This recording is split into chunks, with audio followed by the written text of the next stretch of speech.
Vous êtes chez Dimbi TV News. Abonnez-vous sur Dimbi TV News. Abonnez-vous sur Dimbi TV News.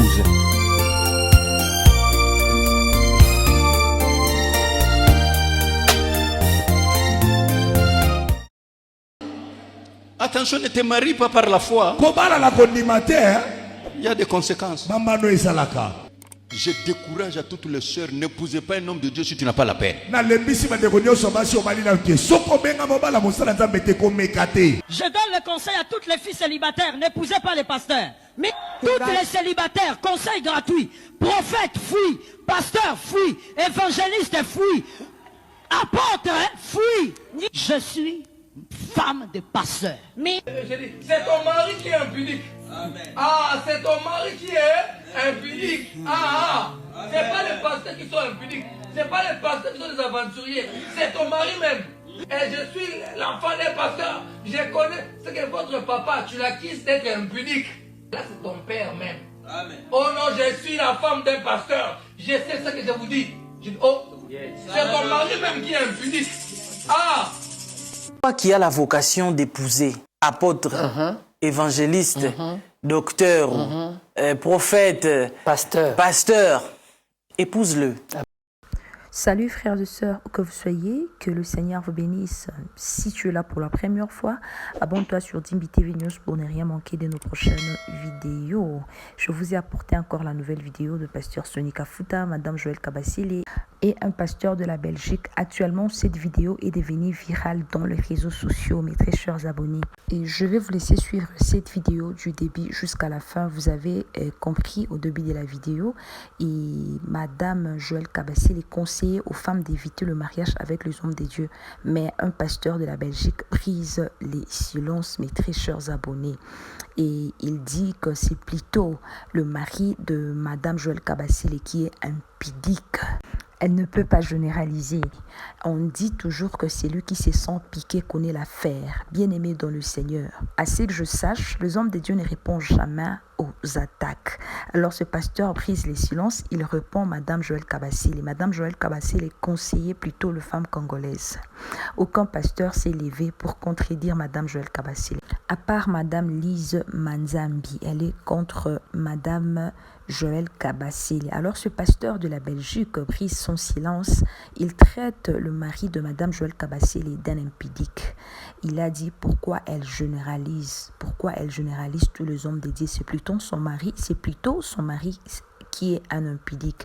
Mes très chers abonnés, Bamakambango Lolenge Komeli Ezosala vraiment propreté. Alors suivez cette vidéo, aidez-moi à liker, à partager la vidéo.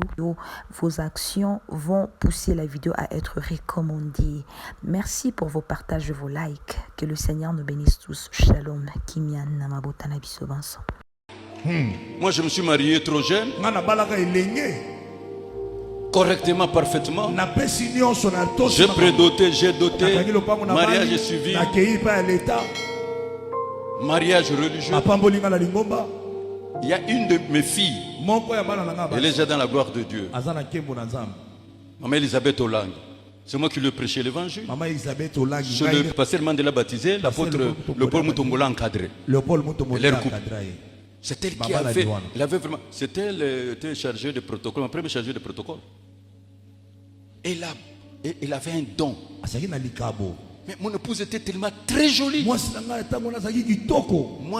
un portugais.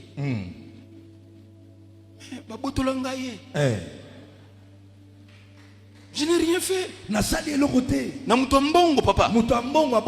J'ai la pauvreté. J'ai la pauvreté. Attention, ne te marie pas par la foi. Il y a des conséquences. Après le mariage, nous sommes allés rester au bureau de l'église. Je décourage à toutes les sœurs, n'épousez pas un homme de Dieu si tu n'as pas la paix.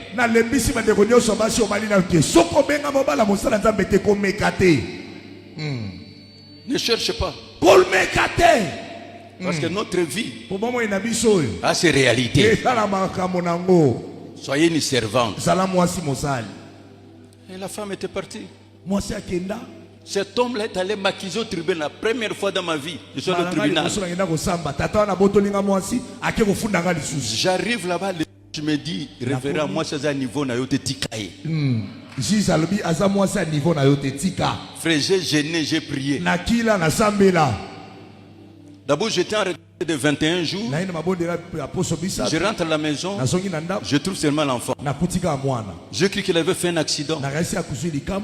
Avec le pasteur Mandona circulé dans tous les hôpitaux. Elle a dit, je vais aller la voir sur sa grande soeur. J'arrive là-bas, je la trouve dans la voiture en train d'être embrassée par un homme. Moi j'étais brutal. Moi je viens du Katanga. Je suis un homme doux, mais en cas de légitime défense, je suis plus la brutalité. Ces jours-là, mon corps a commencé à trembloter. Ça s'est revenu au notier serviteur des serviteurs.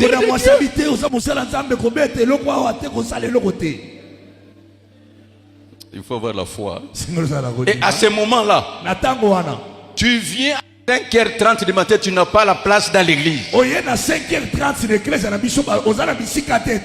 Qu'est-ce que le diable cherchait? T'effréner, toucher le cœur. La femme est partie. On m'a même pris mon enfant, ma fille. Je dis, mais moi, il n'y a pas de justice sur la terre. Mais les amis, je dis les amis, les frères, ils ont commencé à prêcher. Ils n'iront pas au royaume des cieux. C'est dans quel verset? N'allez pas dans leurs églises. Ils vont vous contaminer l'esprit de divorce qui ne bénissent pas au mariage. Moi je continue, j'ai une prière. Mais aujourd'hui, regardez l'église de Kinshasa. Le diable a frappé tout le monde. Regardez, peu sont avec leur première femme. Nous tous, pavillon 5. Moi, chef de pavillon, chambre numéro 1.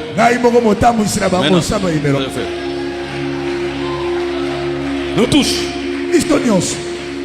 Médecine interne. C'est quoi comme coach?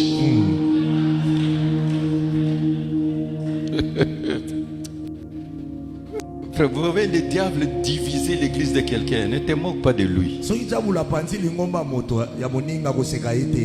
Bon, parce que Bobi Misango, ils ont mis makambo ya Congo, les deux Congo, ils ont mis Mindele. Qu'est-ce que vous avez remarqué? Dans votre vie, soyez intercesseur pour les autres. À toutes les filles célibataires, n'épousez pas les pasteurs. Mais toutes les célibataires, conseil gratuit. Prophète, fuis. Pasteur, fuis. Évangéliste, fuis. Apôtre, fuis. Je suis femme de pasteur. Mais près de 22 ans de mariage par la grâce de Dieu. Quand je te parle des pasteurs, je sais de quoi je parle. Les femmes les plus malheureuses sont les femmes des pasteurs. Les pasteurs sont amoureux des fidèles plutôt que de leurs femmes. Je suis fille de pasteur. C'est ton mari qui est impudique. Ah, c'est ton mari qui est impudique. C'est pas les pasteurs qui sont impudiques. C'est pas les pasteurs qui sont des aventuriers. C'est ton mari même. Et je suis l'enfant des pasteurs. Je connais ce que votre papa, tu l'acquises d'être impudique. Là, c'est ton père même. Amen. Oh non, je suis la femme d'un pasteur. Je sais ce que je vous dis. Je dis, oh, c'est ton mari même qui est impudique. Tu dois connaître quel est le background spirituel de la personne que tu es en train de vouloir épouser. C'est pourquoi dans les fiançailles, ne passez pas toujours le temps. Comment ça, quand on aura des enfants, comment ça va se passer? Non. C'est demain, on a jeune, toi et moi. On va taper les genoux par terre. On va prier sans chanter, sans parler en langue. 10 heures de prière. Aïe, aïe, aïe, aïe, aïe, aïe. Je vais te tester. Est-ce que tu seras capable de protéger spirituellement mes enfants s'il m'arrive quelque chose? Il ne faut pas que je meure avec la grâce de la famille. Non. Quelqu'un me comprend? Viens, on va prier. Nous allons nous heurter dans la prière. Pomba na pomba. On va voir si tu réponds. Si tu peux me challenger, si tu peux me battre, là je dirais, ah, il y a quelque chose ici. Je te respecterai. Qui me donne un amen bien? Frère, si Dieu te promet des grandes choses, ne t'engage pas avec n'importe qui. Tu dois connaître le background spirituel. Ça veut dire que la personne qu'il aime, non seulement qu'il aime cette personne, mais il éprouve une passion exagérée pour elle. Sœur, quand vous n'êtes pas encore marié, le véhicule de l'amour ayez toujours l'habitude d'avoir une main sur le frein à main. On ne sait, tu vas trop aimer et puis le jour où elle va te dire je ne ressens rien pour toi, frère, tu risqueras de te suicider. Ou tu vas commencer à t'attacher à des cantiques. Ma belle salé. Oh Yesu. Oh, vous savez, il y a des gens de l'église qui pleurent. Pas parce que Dieu est là. Parce qu'ils voient leurs problèmes. Ils voient déjà le poteau qu'ils viennent de rencontrer. Alors ils commencent à dire, non, moi vraiment, moi j'ai rencontré. J'ai dit au petit, vous aussi. Comment vous aimez? Comment tu peux aimer un homme de tout ton être, de toute ta pensée, de toute ta force, de tout ton esprit, alors qu'il ne t'a pas encore passé l'anneau au doigt? C'est un risque inutile. Quelqu'un m'a compris. Vous savez, moi j'ai été fiancé, oui, à une sœur. Un jour, son téléphone a eu un problème. Je lui ai prêté le mien, j'ai pris le sien pour aller faire réparer. La nuit, quelque chose m'a dit, impose les mains à ce téléphone. J'ai imposé les mains au téléphone, le téléphone s'est allumé. Frère, les choses que j'ai vues dedans, j'ai fait la fièvre. Je suis allé voir la sœur à 6 h du matin pour lui poser la question, pourquoi tu te moques de moi? Écoutez ce qu'elle m'a répondu. Hey Francis, toi aussi tes vitesses là, hein? Moi je n'étais pas dedans, mais tu sais, j'ai comme l'impression que tu m'as forcé la main. J'ai dit, maman, forcer la main, moi aussi je suis l'enfant d'autrui. Quelqu'un me comprend? Donc il y a des gens qui en amour, ils sont passionnels et aveugles. Vous savez, surtout les hommes spirituels en amour, ils peuvent faire preuve d'une cécité. Hein? Donc il peut... Non. Est-ce que je peux dire quelque chose? Les sœurs, qui vous a fait comme ça? Une femme, quand elle croit en toi, elle va croire en toi plus que l'évangile. Mais je vous dis la vérité. Mais il y a des hommes qui sont tellement aveugles. Moi, j'ai connu un couple marié. Le pasteur faisait la cour à la femme du frère, devant le frère. Mais le frère me dit, non, je ne comprenais pas. Je me disais, c'est juste père spirituel. Moi, ma fille spirituelle, je vais lui demander de m'envoyer les photos de sa poitrine. Parce que Dieu m'a dit, je dois prier pour elle. Ça, c'est quel Dieu, ça? Quelqu'un me comprend? Maintenant, je pose la question au frère. Pendant 6 ans, comment tu t'es comporté? Il m'a dit, non, moi, je ne voyais pas le mal en ça. Moi, déjà, si tu appelles ma femme à 22 h, mais c'est terrible. Il ne faut pas que je retrouve ton numéro. Je vais te gronder. Oh non, j'avais un sujet de prière. Je te dis, frère, ton sujet de prière là ne pouvait pas attendre le matin. Sujet de prière, sujet de prière. Et c'est quelqu'un m'a donné un amen. Même Dieu, quand on l'appelle, il ne répond pas toujours directement. Pourquoi tu veux que ma femme réponde directement? Quelqu'un m'a donné un amen très bien. Alors ça, c'est quelque chose qui dérange. Frère, ne sois pas aveugle. Rends à l'amour ses yeux. Quand elle ne t'aime pas, elle ne t'aime pas. Mais comme l'amour est un parcours, pendant que tu es en train de ralentir, ne freine pas brusquement. Sinon, toi-même, tu vas en souffrir plus. Il faut freiner doucement. Comme les freins des véhicules qui vont au Bas-Congo, qu'on appelle les grands cars. Quelqu'un me comprend?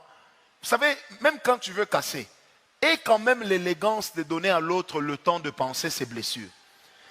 Commence à t'éloigner un peu. Même si ça ne se dit pas. Frère, vous savez, sœur, vous savez comment les frères se montrent désintéressés ou les sœurs en amour? C'est quand ils commencent à te dire, je suis trop occupé et je sens qu'on doit prendre une pause. L'amour, ce n'est pas un film. Et la vie n'est pas un cinéma.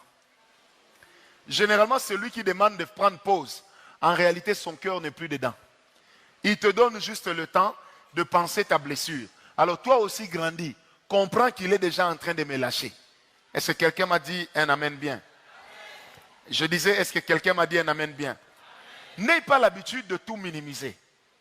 Tu vois un homme, un frère, qui tient les cheveux de ta fiancée, et puis quand tu te fâches, elle te dit non, ce n'est qu'un ami. Il fut un temps où toutes les femmes, ou presque, disaient que aucun homme ne quitte son épouse légitime pour une chisa, une maîtresse. D'accord. Mais c'est comme si les choses commencent à changer. Les femmes se sentent en danger. Les femmes légitimes, elles sont en danger aujourd'hui. Okay. Parce qu'on voit plusieurs exemples des hommes qui ont quitté leurs épouses officiellement et sont allés se mettre avec leur chisa. C'est quoi qui fait ça? Pasteur, quand vous entendez une phrase se dire, ou une pensée se dire, si le fondement n'est pas Christ, il y aura toujours un mensonge. Il y a toujours un mensonge. Parce qu'elles étaient, les femmes, elles étaient quand même très sûres d'elles. Hein. Ben, voilà le problème, pasteur. Et là, vous nous ramenez à la prédication, je crois, d'hier. La fragilité et la solidité. Pourquoi ces hommes sont partis? Mais ce n'est pas à cause de cette phrase, c'est plutôt à cause de l'attitude des femmes légitimes. Comme l'homme ne quitte jamais pour une chisa, donc moi je dors sur mes lauriers. Alors on pense que son mariage est solide. Quand on pense que c'est solide, on n'en prend pas soin, on ne fait pas attention, ben, ça s'éclate. C'est ça le problème. Le problème est qu'elles se sont assises sur un faux fondement en croyant que c'est tellement solide parce que je suis légitime. Mais non. Elles ont fragilisé leur couple. Considérez que votre couple est fragile. Vous allez le surveiller tous les jours. Vous allez y veiller tous les jours. Vous avez entendu, mesdames? Donc, parfois, les femmes mariées, elles veulent juste connaître c'est quoi le secret des chisas qui fait que l'homme se sent plus mieux là-bas. Pasteur, la soumission. Elles sont tant soumises que ça? Elles sont à l'écoute. Elles sont soumises et menteuses. Voilà, oui, c'est important de le dire. C'est pas à l'écoute, non? Elles sont à l'écoute aussi. Mais c'est ça la soumission aussi, pasteur. C'est-à-dire, elles ne sont pas soumises parce qu'elles ont cette nature, ou parce qu'elles veulent bâtir quelque chose, ou encore parce qu'elles savent. La ruse. C'est bon, mais non. Elles sont rusées, elles sont menteuses, elles savent que quand je suis douce, quand je suis calme, quand je suis à l'écoute, quand je le berce un peu, quand j'accepte ces décisions un peu non-sens, voilà, j'aurai ma maison, j'aurai ceci, j'aurai cela. L'argent va sortir plus facilement. Mais toi, la femme légitime, eh ben, quand il arrive, c'est non, non, non, non, jusqu'au soir. Et des fois, tu dis non jusqu'au soir, et quand il faut dormir, tu viens dormir comme un astronaute. C'est comme si tu étais en train d'aller sur la Lune. On se pose des questions. Ça veut dire, tu as tout sur toi, pasteur. Tu commences par avoir le bonnet, tu as des chaussettes, ça veut dire, même quand ce n'est pas l'hiver, on a l'impression que toi, tu es tout le temps en hiver. Alors, quand le non est là toute la journée, et que tu viens encore dormir comme un astronaute, eh ben, c'est fini, quoi. Alors on se dit, je vais aller chez la chisa. Malheureusement. Mesdames, arrêtez de dormir comme des astronautes.